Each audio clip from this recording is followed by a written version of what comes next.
Everyone loves to tell you that sleep is very important, and it seems reasonable to leave the conversation at that. But how detrimental is it if we do not get a proper sleep schedule?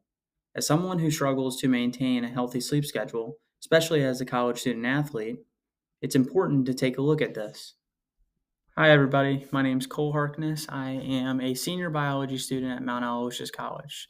Today, I would like to talk about a study involving sleep deprivation. I uncovered that 50 to 70 million Americans struggle from this. Excessive daytime sleepiness, difficulty initiating or maintaining sleep, and abnormal events during sleep create increased risks for health consequences.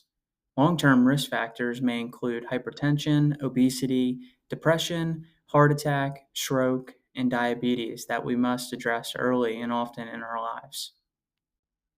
On an annual survey involving over 3,000 Rhode Island natives, they were asked, on average, how many hours of sleep do you get per night? These studies were reviewed after a 20-year period marking results from the mid 1980s to the mid 2000s. Men and women were both included in this study, and 5 different age groups were used: 18 to 29, 30 to 44, 45 to 64, 65 to 74, and individuals over the age of 75. The vertical bar graph depicts results of an annual survey.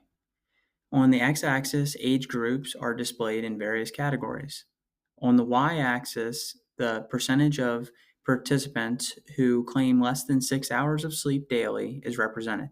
The main focus of this graph should be on gender comparison and evolution of societal sleep standards. Women are depicted as light gray and dark gray bars, while men are depicted in white and black bars. Our key takeaway is that both genders show increases in percentage of individuals who get less than 6 hours of sleep when comparing data from 1985 to 2004. Another vital aspect to consider is that males in the 3 youngest age groups were more likely to achieve less than 6 hours of sleep when compared to women. This study shows us that demographics play a minimal role in sleep deprivation, but more importantly, that far too many individuals get insufficient sleep.